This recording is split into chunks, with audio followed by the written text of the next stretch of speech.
Hello and welcome to this installment of our webinar series, What's New at AmericanAncestors.org. My name is Ginevra Morse. I'm the Vice President at American Ancestors New England Historic Genealogical Society for Education and Programming. I'll be moderating today's event. We are a nonprofit organization supported by our members and donors. We provide resources and expertise in nearly all aspects of family history, and we are pleased to offer such programming for our members and friends around the world. And before we begin, I do want to note that we are broadcasting from our homes to your home with various limitations and distractions. We do apologize in advance if there are any interruptions from our end, and we thank you for your patience. And if we do lose connection for any reason, not to worry, you will still have access to a full recording on our website. So our presenter today is Don LeClair. Don works on our database collections and is responsible for the search experience on AmericanAncestors.org. He has 30 years of experience in the software industry, working in and leading engineering and product management teams. Don is a longtime member of NEHGS and enjoys tracing his ancestors through New England and New York. So this webinar series is held every 3 months and reviews the most recent additions and changes to our award-winning website, AmericanAncestors.org. After a brief introduction to our website, Don will highlight our newest databases and additions to our digital collections.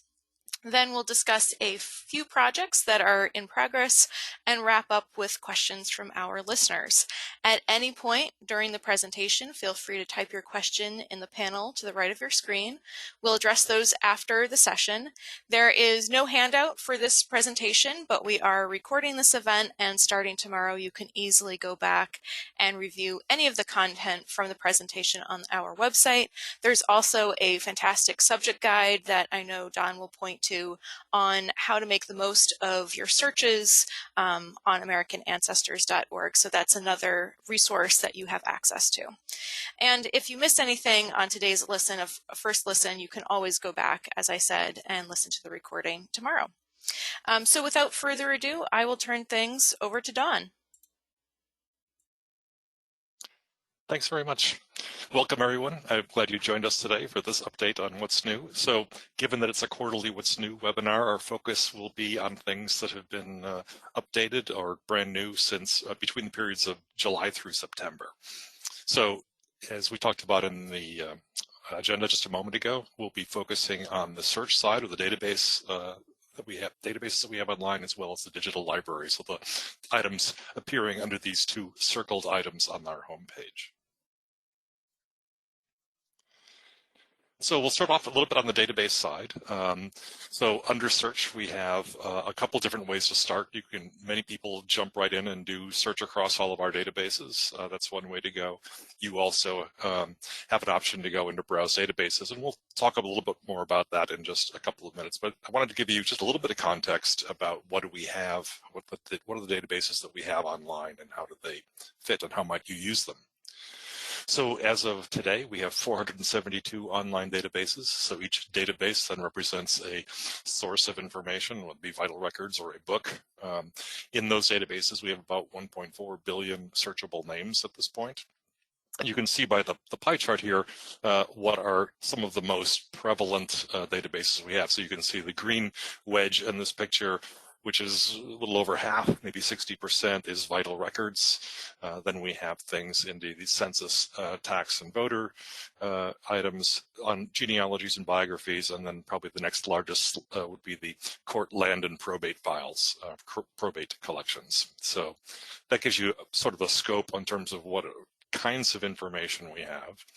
And then the locations, if we go forward, certainly there's a lot of this, the content is focused on the United States, but we do certainly have content from around the world, including various places in Europe, Germany, England, Scotland, and so on. And as well, it goes across pretty much all of the states in the United States. So it's a wealth of information that we have for you to search. Now, we're not going to really go into depth on how to do searching. We just did a webinar on that a couple months ago. But just want to make sure if anyone's joining us today that's relatively new to American Ancestors, that you know how to get to some of those bits of information to help you to get the most out of your investment in search. So if you look under the Learn menu, which is circled in red here, under the webinars, lectures, and how-tos, you can see the red arrow. You can click on Resources at American Ancestors. And when you get to that, then there's a section here. There's the Searching Databases at AmericanAncestors.org, and this was a webinar that was given by my coworker, Molly Rogers, does a great job, which really gets into a fair amount of detail on how to do searches, different techniques, and some advanced techniques for searching to help you out. And then also on that same area, you can see on the lower right-hand corner there we have a link to that study guide or the research guide on how to make the most out of search. So this is essentially a text version or a reference version of how to do search. And you can read through it from top to bottom, but you have here at the top of the page a set of topics that are linked to. So if you just wanted to check into how do I use wildcards, for example, you could go click on the Using Wildcards. It'll tell you how to use that to help you with your search and filtering down your results in search. So that gives you an update on how to search. And then the other thing I just wanted to point out is that the things that we're presenting today are various projects that we've announced and released over the last quarter. And if you're interested in hearing about them as they come out, we have a blog. It's at dbnews.americanancestors.org. And on this, whenever we post a new database or an update to an existing database, you'll see it appear on the blog page here. And they're obviously in date sequence. And if you'd like to further be alerted on when there's something new to go looking for, you can just enter your email address into that bar there, hit subscribe, and you'll get an email as soon as that update comes out. So it's a good way to take advantage of timely updates and introductions to what comes out and add it in the online databases. So that's a very brief discussion about how to go about doing searching and how you can stay current with our updates. Let's now jump into what's happened in July through September in our database area. So I did mention there were a couple different ways to find databases. One of the things that I think would be very helpful and is somewhat underutilized based on my exposure and talking to some of us is the Browse Databases A to Z, which you can see highlighted here underneath the search menu. So this gives you a searchable list of all of the databases that we have, and you can use that. So if you hear about a new database and you want to go in and you're not exactly sure which one it was, you can go into this search page and be able to find the database you're looking for, either based on the name or based on additional information like something that's referenced in the citation text or in the description of that database. And so the way that works is in this searchable field, you can either put all or part of a name, or just when you start typing, it starts narrowing that list from the over 400 databases down to the ones that meet your search criteria. So here, for example, I typed the word Roman as in Roman Catholic, and I immediately get a list of all of the databases that we have that are related to Roman Catholic records in our databases. And that just also happens to be where we're going to be starting off today in terms of what's new. So the biggest project we've been doing in my time here at NEHDS has been indexing and producing all of the records for the Archdiocese of Boston, the Catholic Archdiocese based headquartered in Boston. So over the last quarter, we have added 15 new parishes with 87 new volumes of information. So as of the end of September, we have over 866 indexed volumes and 10.3 million searchable names. So this has been a pretty remarkably large project that we've had. And during this quarter, we also met a major milestone. So our original agreement with the Archdiocese is that we would only index things through 1900. And then about a year ago, we agreed to extend that so we can actually index records up through 1920. So as of this quarter, we've now actually finished that first milestone. So all of the parish records under Archdiocese of Boston through and including the year 1900 are now indexed and available online. And we've continued to do updates that move into the second phase, which is indexing everything up through the year 1920.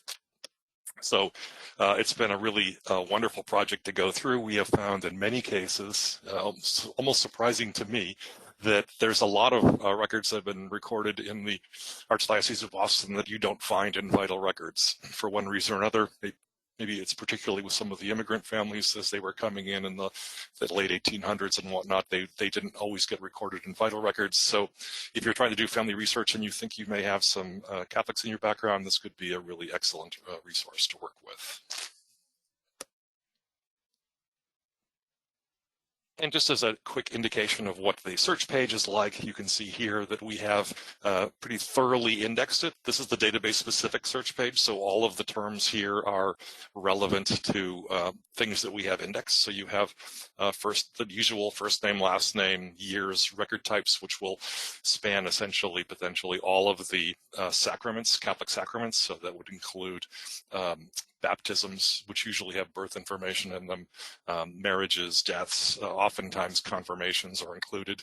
So quite a bit of information, different kinds of record types, location, naturally. And then we have things, both the confirmation name. So in the case of confirmations, we can see what someone was confirmed as.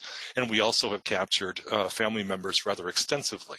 So the family members will include mothers, fathers, spouses, and witnesses for events, which typically you see on the both on weddings and on baptisms.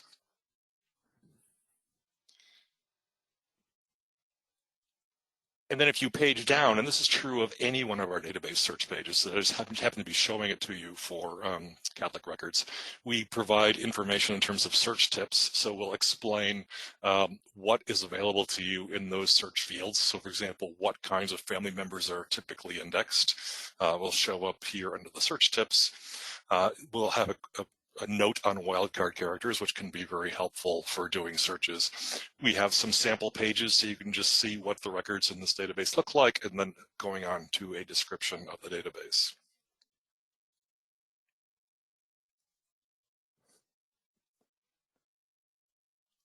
So if we go forward, one of the interesting things about this database is that the official language of the Catholic Church is Latin, which means that in a large percentage of these records, the names are recorded with Latin names.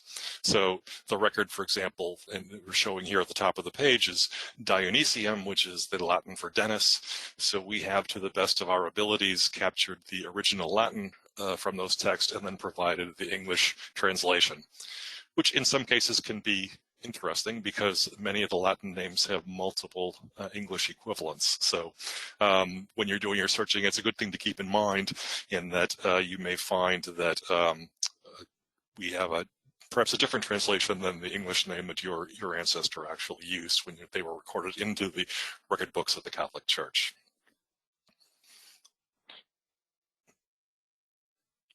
And then the other thing to note is that this is an example of one of the pages, one of the marriages. So many of the early books are freeform, essentially freeform text written by the priest. They can be a little bit exciting to read, but you will notice here that the text itself is actually in Latin. And we have here in matrimonium, the Latin for that, and you can see here the name Dionysium Calli. So this is the kind of thing you will see. So perhaps maybe more than other databases that we have online, the fact that we have indexed this might cause you to want to look at the transcript to make sure that you're properly reading what you see here on the pages. And you'll get some appreciation for the difference between these records and potentially records like vital records, and that the priests don't always have beautiful handwriting, where town clerks don't maybe not always have beautiful handwriting either, but maybe they're a little better than some of these are. So it can be a little bit of a challenge to read, but still it's a really valuable resource, and I think people will be able to get a lot of value out of it.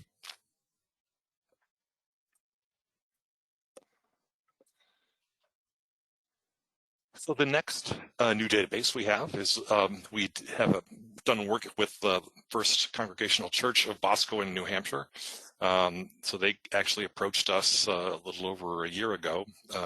We had done some work with the Second Congregational Church of Boscawen. So it's a town in central New Hampshire that was formed in 1740, and we have digitized 13 volumes of the church record books and some additional items like Sunday school records, as well as some other church groups like the Women's Christian Temperance Union. So we have that information there. It is fully indexed. One of the congregants at that church was a person by the name of Daniel Webster, who you may have heard of. So you can actually find some references to him. When he first got his degree in law, he settled in Boscawen and worked there for some time before going on to the rest of his rather famous career. And this would be the search page for the church records for the Boscawen Church. We have, similar to the Catholic records, at least where we have them, we have family members have been captured, so mothers, fathers, and spouses, as well as the person's name.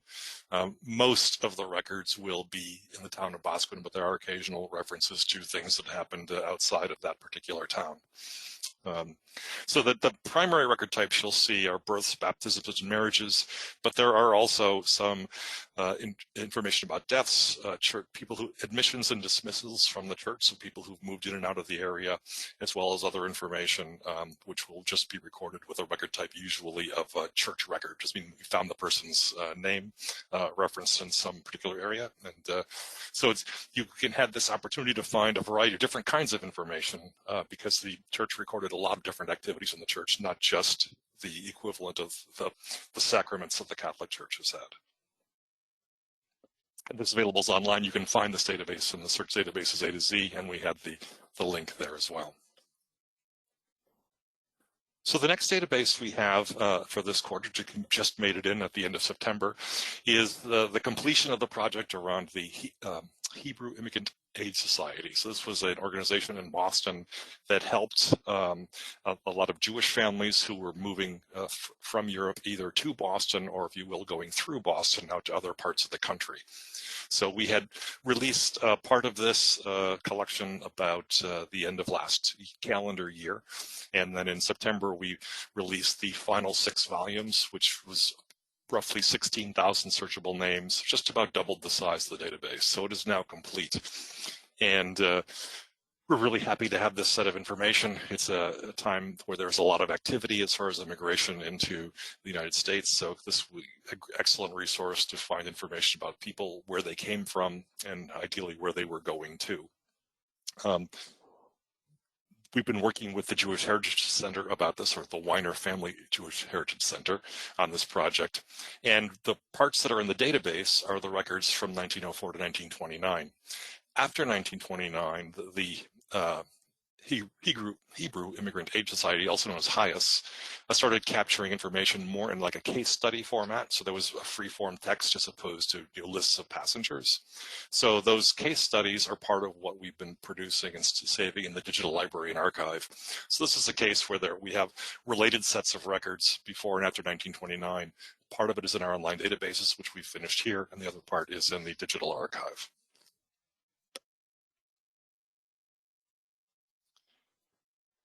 An ongoing project that we've had is, we call the database is called the Vital Records from the NEHGS Register.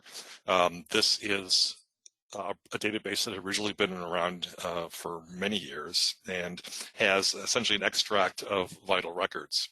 And the difference between it and the regular New England Historic Genealogical Register database is that this one has the actual dates of the events, such as the date of birth or date of death, whereas in our index for the register itself, the index is based basically on the person's name and the year that issue came out. So if you had someone from in the volume 13 in 1859, you'd have their name and it would say 1859. That was the year the article was published. The Vital Records database would actually take it a step further and say that, well, we had Nathaniel Woods born in 1745, and we would have that birth date and the place for it. So we started this project. We've been going through and revising this database to index far more of the content that's in the register, really sort of freeing that up or making it much more accessible. And we released volumes 11 through 13, which added 54,000 new searchable names over what we had previously.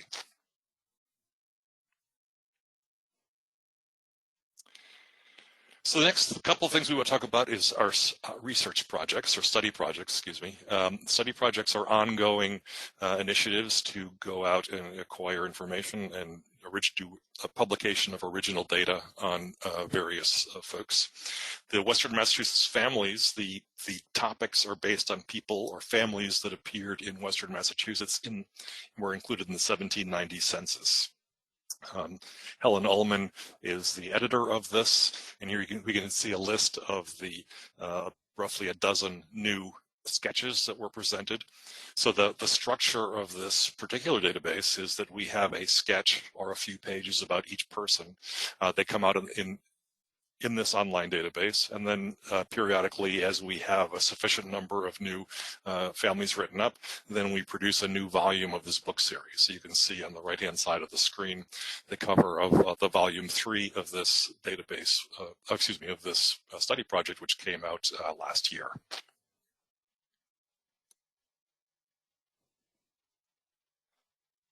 And then you can see some more information about this project. One of the interesting things about this project, if you go to do a little bit of reading about the study project itself, is that this Helen, the editor of this, Helen Ullman, will take sketches written by other interested parties. So if you've been doing research or you have history in your family in the late 1700s in Western Massachusetts, then you might be interested in submitting a sketch and work with Helen to having that included in the project.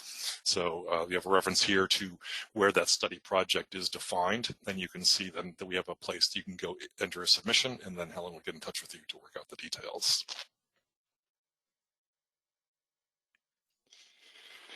In the Early New England Families Study Project, this is done by Alicia Crane Williams. This one is based on families that came, that are included in the Tories' New England marriages prior to 1700. So the organization here is we produce sketches about these families for which if you've ever looked at the Tories' book or manuscript, it's very terse. It will list a person who they married and where with some abbreviated references to where Torrey found that marriage information. So what Alicia Crane Williams, who's the author of this one, has been doing is producing more full-formed sketches about these couples and their families, so you can get a more thorough view of who they were, where they lived, and who their children were. So in the last quarter, we introduced 2 new ones, Edward Bishop, who lived in Salem and Beverly, and then Richard Hyde of Salem. And here you notice that we have a reference to the year they were married, which is part of the definition of what that sketch is. So we have the name of the person, the town, and the year they were married, which is essentially how they appeared in the Tories' book.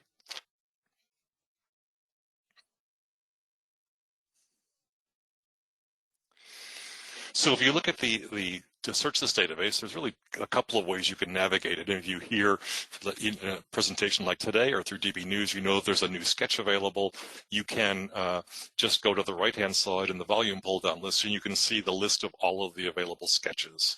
So the sequence of the sketches is alphabetical by last name. So you can browse through them that way, and then given that there's a relatively small number of sketches, so a few hundred sketches, it's not too hard to go find the one you're looking for. And of course, you also have the option of using the normal search, which will find the subject of the sketch as well as anyone else that's referenced in that sketch, including the children of that family. So if I search here, for example, for Richard Hyde, then I can see the information about Richard Hyde, the specific records. I can see here his marriage information in 1641. And one of the things that is provided in this particular database is that you can, from the search results, directly download the PDF of that sketch. So you can either go to the page and look at it, or you can download the PDF directly from the search results page. That is something that is we've always done that for this database. It's not something that's typically available for all of our study projects, but last year we introduced a print range feature, and you can now do a print range from any place within any of our databases and print out a set of ranges. And if you target that print to a PDF, you can download the results as a PDF.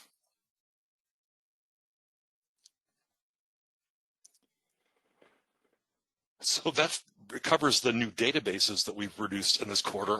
We also have a new search feature that I'd like to mention today.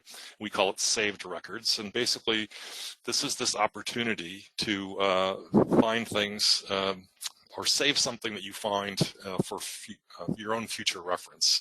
I guess I would describe it from myself. It seems like it's pretty typical when I'm searching for something on one person. I sort of see some record or some other thing that seems interesting and I'd like to go read about it. And rather than have to write that down or get distracted from my immediate goal, I could have to write some, go figure out where that thing is and take a look at it. So saved record gives you now a way to save one or as many records as you want off, have them memorized, then be able to come back and find them later. The feature is available on the record display page. So if you've done a search, which we're showing here, we found a record for Ruth Goodley. If I click up on this top right button where it says Save Record, then it goes into my saved record list. And that's really all you need to do. It's now saved and you can come back and find it.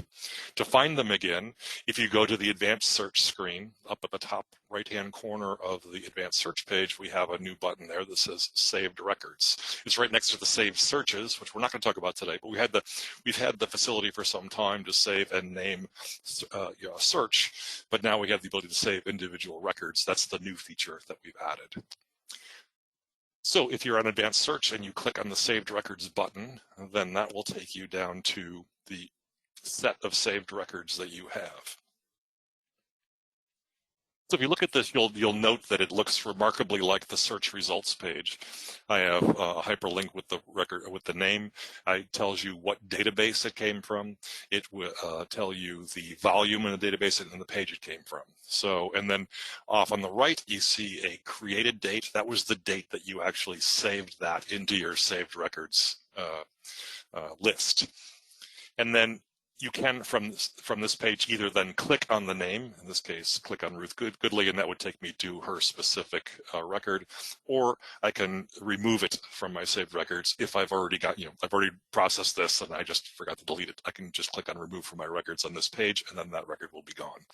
And there's no limit to how many records you can save. So I think it's a handy tool.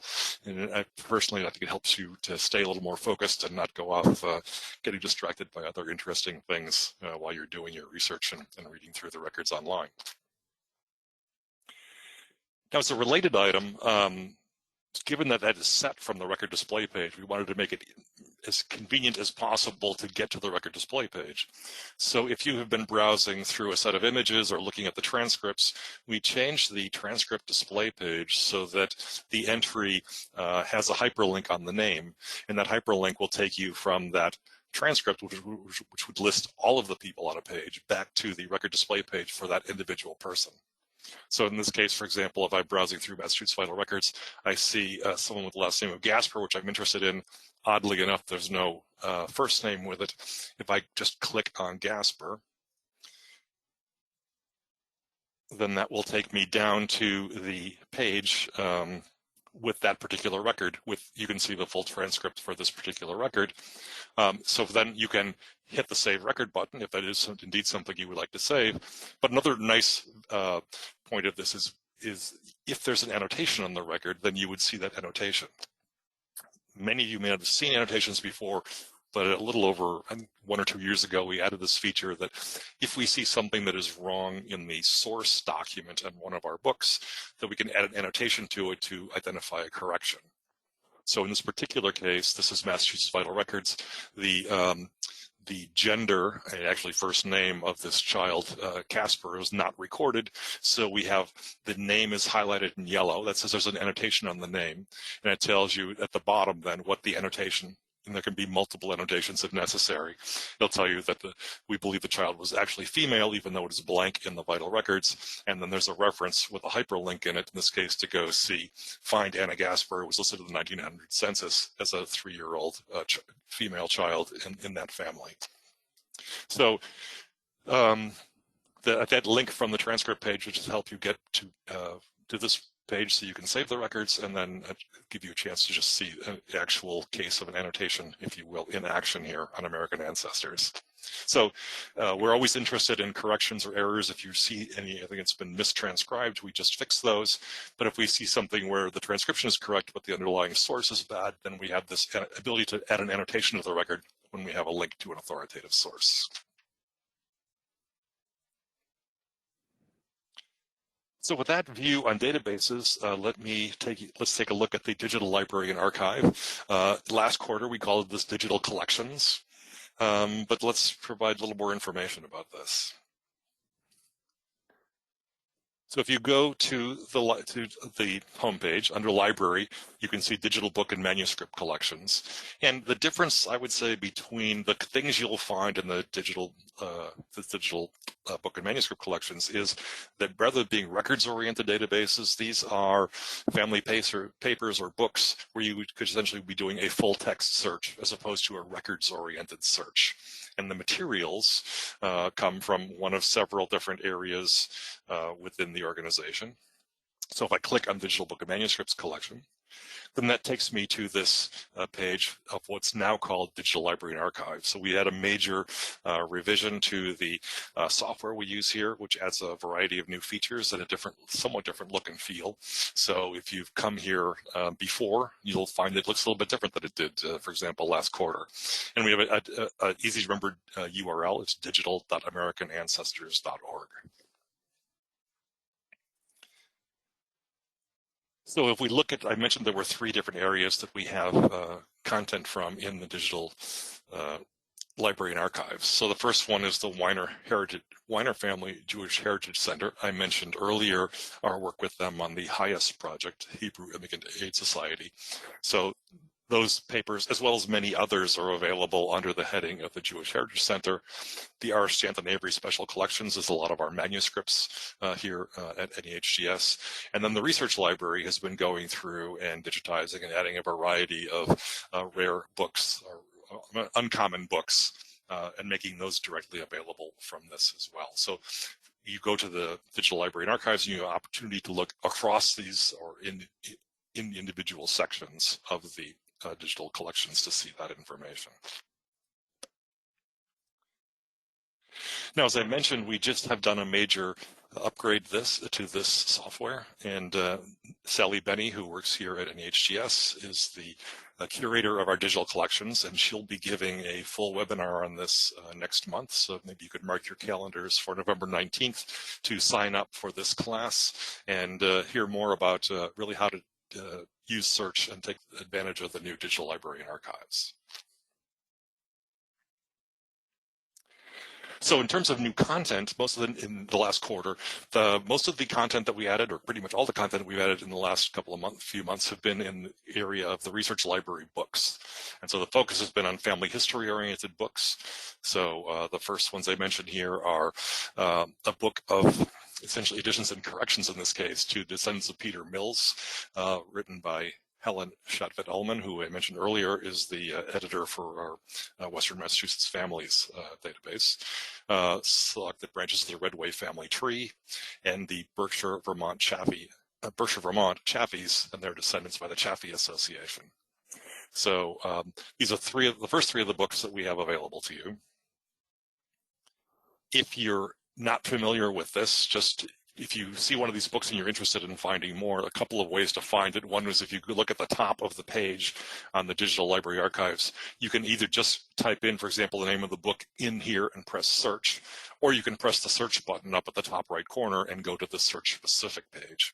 So if I want to look at that search specific page, we can click forward and you will see the search. So I do a search here for Redway Family Tree, and that happens to go directly to a total of one book. So you can see here at the bottom, this is the link to that book. And we have on the left-hand side, you can see that we have a small thumbnail of the title page of that book, and then you can drill down and get into the details of that book.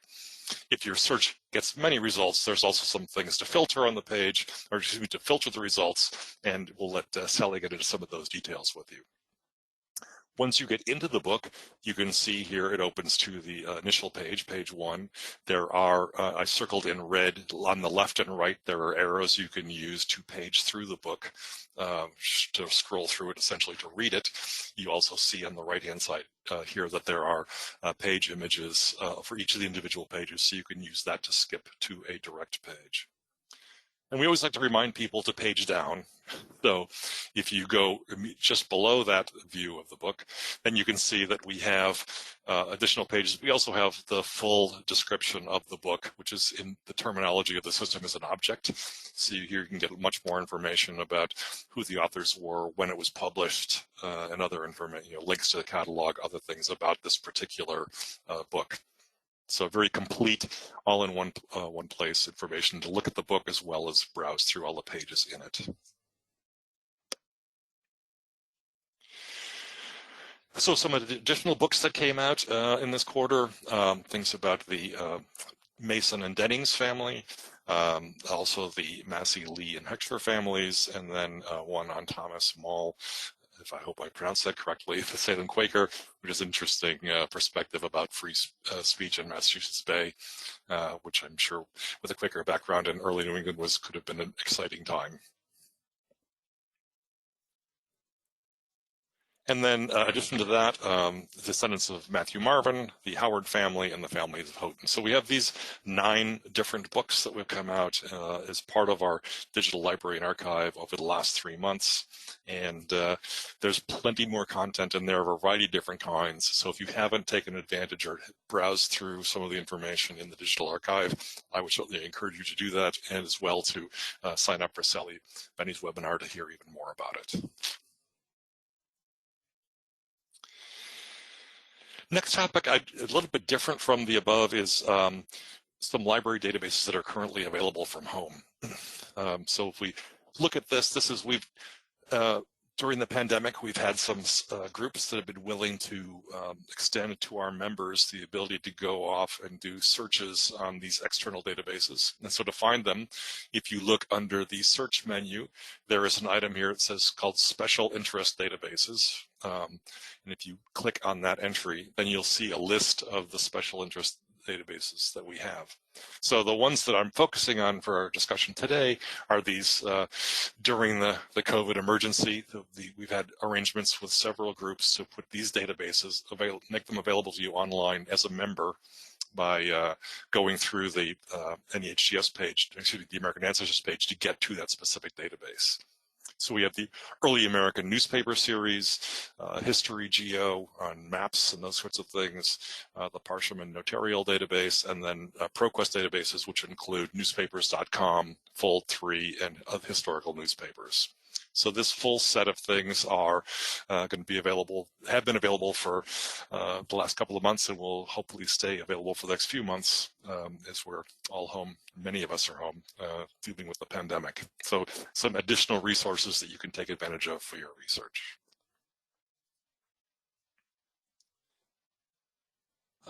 Another thing that's useful that has become available is the subject guides and some updates that we've made there. So if you haven't been used, we talked about the subject guide for how to use American Ancestors, but we also provide subject guides on how to do genealogical research in a variety of different, both cultural groups as well as locations.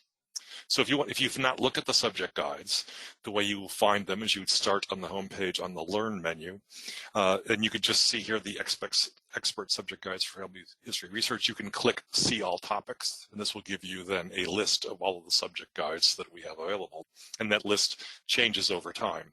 So this is the top of that page. There are general topics, but then including using AmericanAncestors.org, and then you see here in the just below or above the sort of fold there is the research and resources. So this is things about different kinds of research. You can see African American genealogy.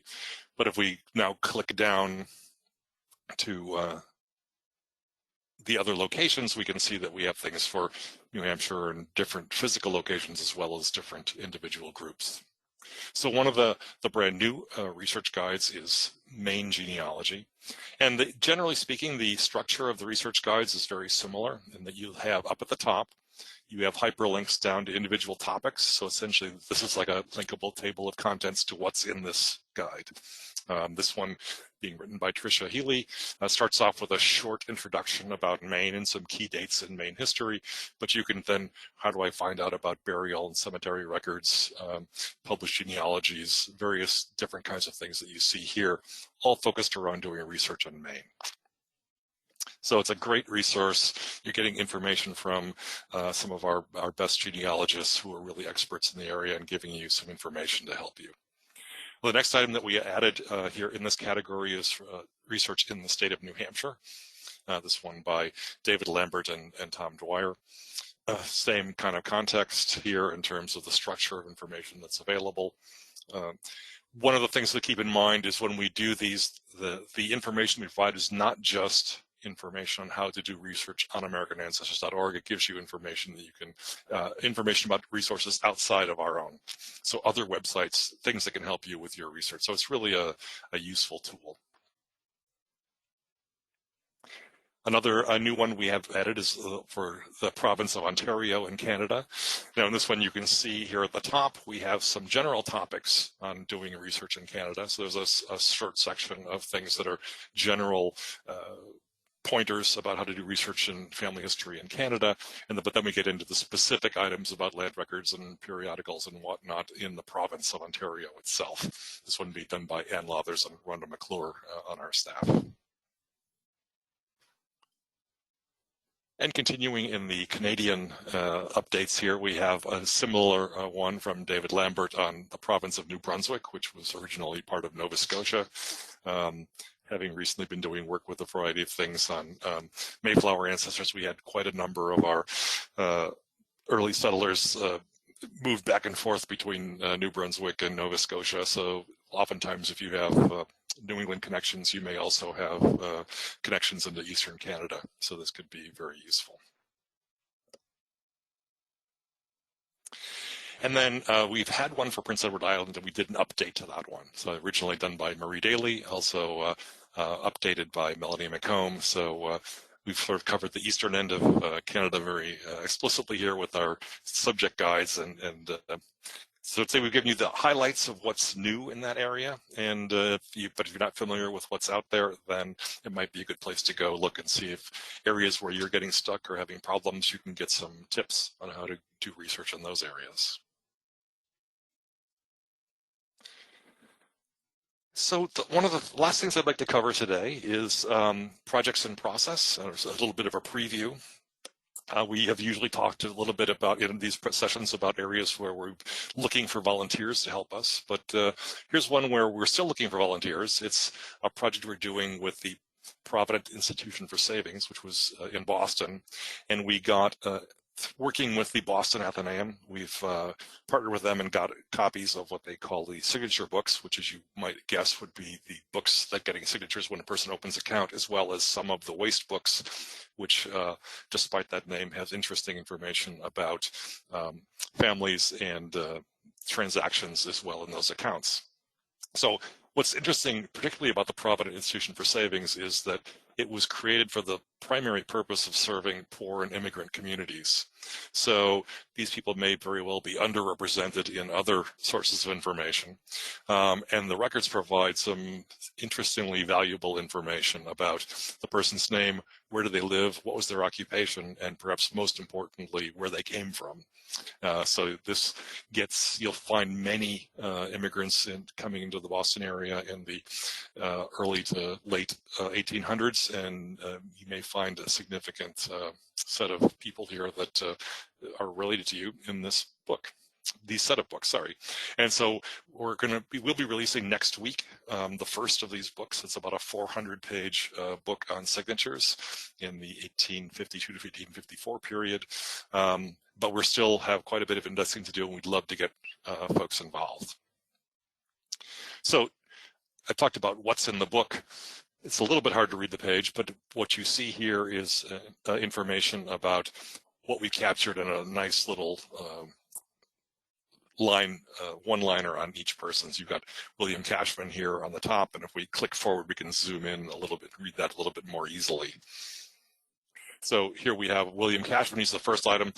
When it says birthplace, interestingly enough, for the Irish contingent, which probably is 50 to it'll vary, but probably over half of the people here were people that came from Ireland, people in these books, I mean. And rather than just say they came from Ireland, it tells you which county they came from. So I don't know how many of you folks have been trying to do tracing your ancestors back to Ireland, but it can be really critically important to take your step back to know what county they came from. It really makes it much easier to track them down. And then for the address, it will tell them if it's in Boston itself, it will have a street address. And if it's one of the communities around Boston, like in this case, Jamaica Plain, it'll tell you the name of the community they lived in. And then it will tell you off on the right-hand side what that person's occupation was. So in this case, William Cashman was a coachman. And I believe it tells you, in this particular case, who he was working for. And then it will tell you how much money they opened the account, or the account number, or how much money they opened the account with. So really a unique perspective, really valuable information for a lot of people who are trying to trace their families back, not only to Ireland, but we see immigrants from Germany and many other places across Europe showing up in the Provident Institution for Savings books. So if you're interested in getting involved, I mean, pretty much all you would need to do is be able to read handwriting. These are handwritten records. You don't need to have any particular technical skills. Access to Excel would be particularly useful. But you could just get in touch with Rachel Adams. She's our volunteer coordinator. There's no minimum on how many hours you need to work. You can work from home very easily. So if you have a little time to give, this would be an opportunity for you to help bring this information available online. So in a few hours, we could help other family researchers find their families in the future. So I think a lot of people have found this to be a very rewarding activity to spend some time on, and we would love to have your help.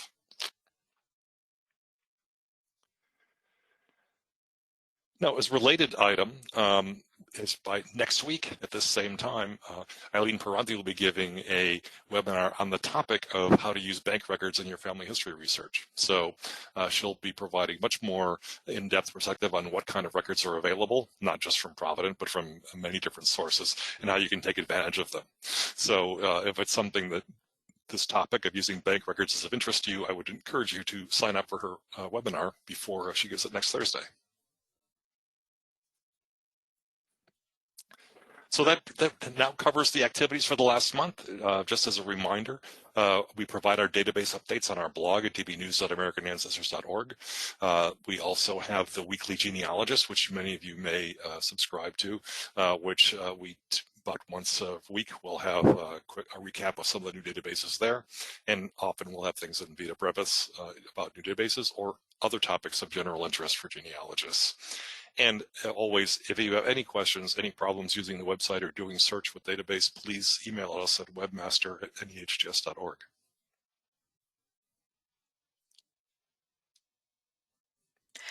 All right, well, thanks, Dawn, for that recap and update and look ahead at AmericanAncestors.org and all of the materials that we've been adding and continue to add. So let's get to your questions. If you have anything that you'd like to ask, go ahead and type it into the questions panel, and we'll try to get through as many as we can in the next 10 or 12 minutes. So let's see, we have a question from Sherry, who asks, for databases and manuscripts, would you consider those primary or secondary documents, and or does it depend on the database that we're talking about? I think it's an excellent question, and it does depend. Some of our databases, or many of our records, are vital records, in which case, if the database is a vital record, then it's a primary source. I would say that in the in the database areas, we also have databases that are secondary sources, such as the Mayflower Silver books or other published indexed books. So we have a combination of those on the database side. On the Digital Library and Archive, I'd say probably the majority of the information there will be secondary sources. They will be family genealogies, family histories, other research notes that have been assembled by researchers and provided to us in a book or manuscript format. So they're not the original records, but they're certainly useful. And the ones in the digital library side, then they're organized differently. So rather than be organized by record, they're organized around the book and being able to find references to names, places, and other things within the text of that resource. Thanks. And Jackson asks if there is, if we have special databases for cemetery records.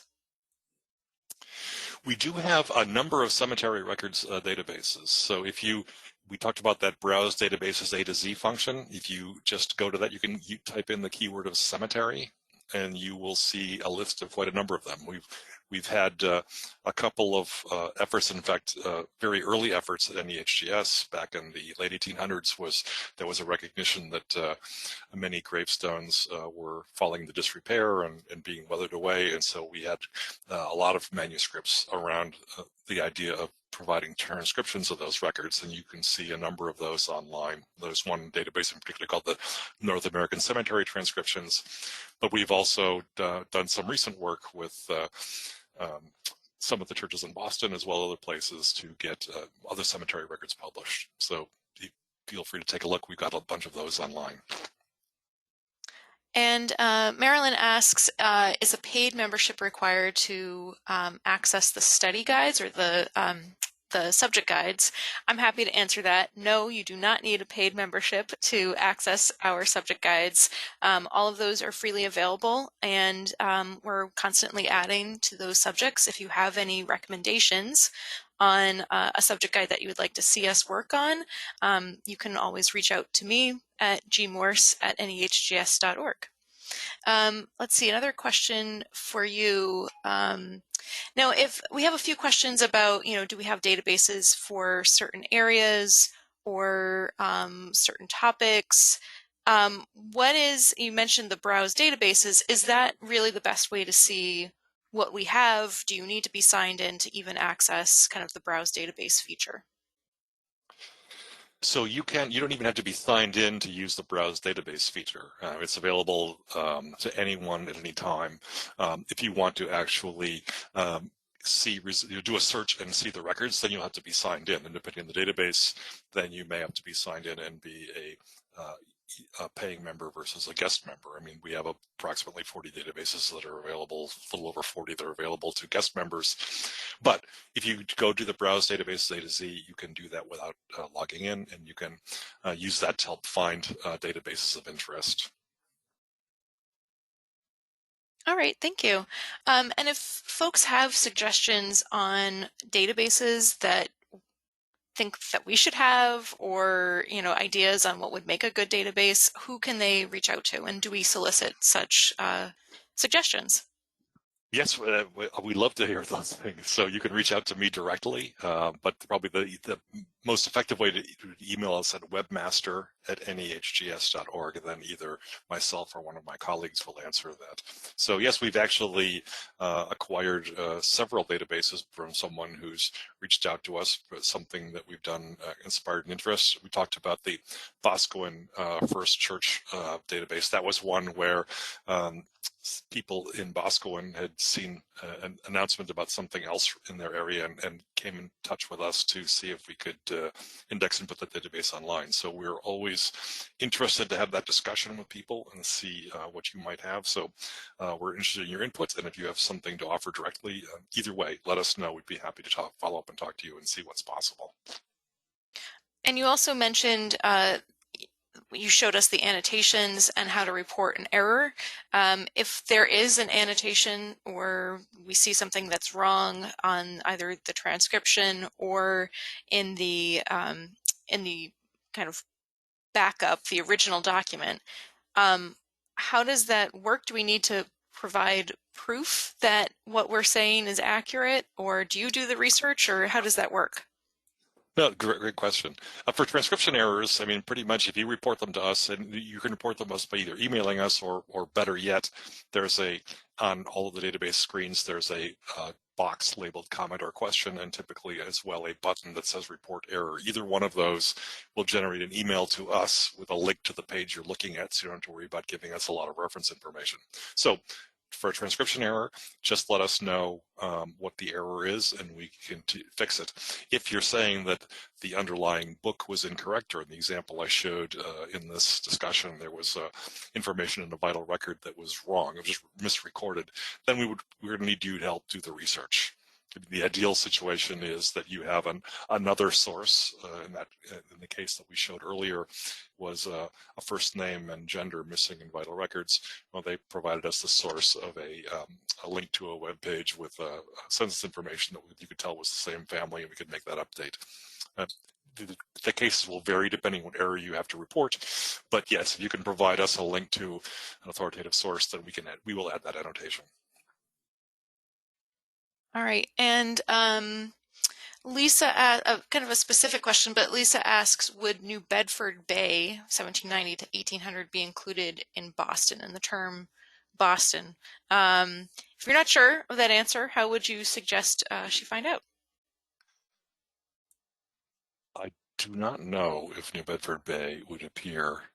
Well, when you say Boston, I guess it means, depends what you mean. Like if you meant from the perspective of location, or from a a book, or I think within our databases, if we say something, if we call something like Boston, Massachusetts, vital records 1790 to 1800, might New Bedford Bay be included? Yes. Okay. Thank you for expanding on that a little bit. So our naming convention for databases is that if the database is specific to a town, then we would put the name of the town and the state that it's in first. So in the case of like the Boscawen church records, it's Boscawen, New Hampshire, colon, and our semicolon, and then the name of the text and the year range that applies. So if it says New Bedford, then clearly it applies to New Bedford. If the database has the name, say Massachusetts, as in Massachusetts Vital Records, then there's certainly a good possibility that would be covered, meaning it's some kind of a statewide database. And you probably need to go double check the database description to see if we would know for sure if New Bedford or New Bedford Bay or Harbor would be covered.